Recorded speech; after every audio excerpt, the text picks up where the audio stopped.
Chapter 10. I meet Mrs. Grace Knight. My teenage years. My first recollection of any person having any effect in my life was when I was about to leave school at the age of 15 years old.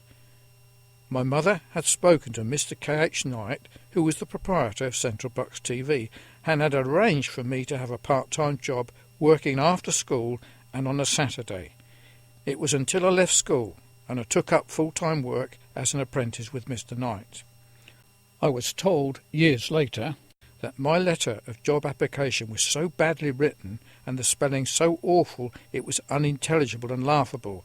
However, I was taken on despite my inability to write, spell and use correct grammar or read properly. This was during my last year at school.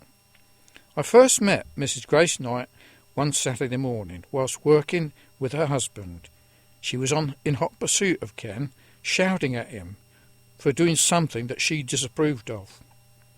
I was in the workshop with Norman Garrett, the other apprentice, and I thought, wow, what an awful dragon of a woman, and pitied Mr. Knight from that moment on. Through Mr. Knight, I was introduced to radio and television servicing trade, and often went with him into customers' houses to repair television sets and install television aerials. I spent many hours with Ken, going into people's homes, and I soon learned that he was not faithful to his wife. Not that this bothered me. I knew what Grace was like from the first meeting. The idea of sexual promiscuity was very attractive to me. When we went out, enjoying ourselves, Mrs. Knight would be left at home or in the workshop minding their two children, Alison and Mark. They also had a great big dog called Rufus, a red dog. By this time I had left school and was interested in our band. We wanted to make music. Ian Mayer was the bass player, and he built his own guitar amplifier from a circuit diagram that was published in the Practical Wireless. He built the amplifier and I helped him with the speaker cabinet, and we used this in all our future gigs. I soon began to realise the things I enjoyed were not the things Mrs. Knight approved of or found interesting. I thought she was a right killjoy and was boring. She was a Christian, whatever that meant, and I soon realised her values was not the same as mine. What I considered good and enjoyable, she would call it sin and sinful. She would also complain to her husband that I was always with him and he gave her no time. It seemed she was often driven to despair by him never being in on time and being very unreliable. He often would leave her for hours whilst we were out working on jobs. On one occasion, Norman Garrett's mother, that's the other apprentice, complained to Mrs. Knight that Norman, her son, was not getting the training he needed because Ken was always taking me out with him. I heard this conversation over the shop's intercom. Mrs. Knight said yes, I was a nuisance, and she did not like me one bit, and it was not good that I should be out with her husband all the time.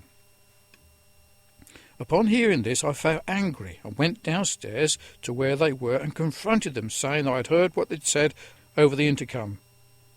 They were embarrassed, and I'm sure that didn't help our relationship.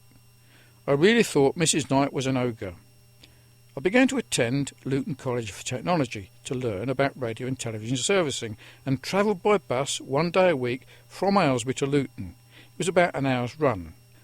I think it must have been due to Mrs. Knight and her religion that I began to notice the texts of Scripture put up outside churches as I passed by on the bus. They were called wayside pulpits. I began to memorise the verses such as, righteousness exalts a nation, but sin is a reproach to any people.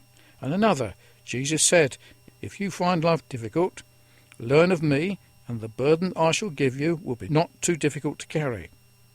At that time I had no idea of the meaning of these texts of Scripture, but found it amusing to quote them to Mrs. Knight at any inappropriate moment in public, thinking it would embarrass her. On one occasion I remember being dressed in an old blanket made into an undercoat for my brother's mod anorak. I was standing on the corner of George Street, near the workshop in Aylesbury, one Saturday morning with Mr. and Mrs. Knight, and I quoted at the top of my voice with the two scriptures in order to embarrass Mrs. Knight. Righteousness exalts a nation, sin is a reproach to any people, and Jesus says, "If you find life difficult, come unto me and learn of me, and I will give you rest." I'm not sure how they felt about it, but little did I know that one day I would learn the truth of these texts of Scripture and become a preacher of the gospel myself, and this quotation contained the essence of the gospel ministry. Mrs. Grace Knight became a great help to me, and I lived till 2001 when she died. Here is the link to videos of her funeral and obituaries for Mrs. Grace Maud Knight.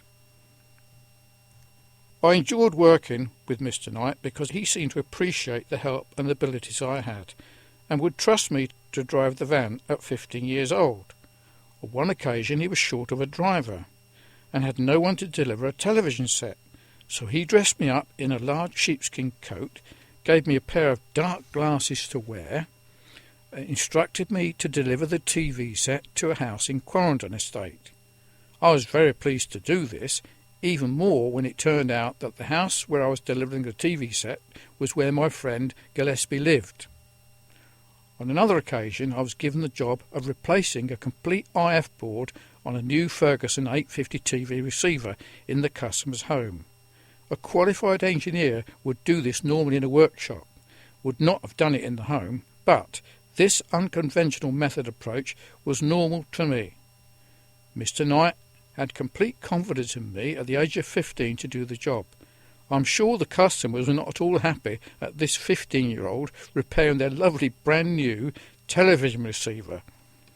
During this time I was still making music in the group, and when I was 16 Mr. Knight's business failed and we went into liquidation, so I found myself another job.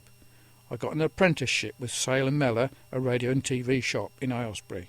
I worked there until I got in trouble with the police when I was sacked at the age of 17.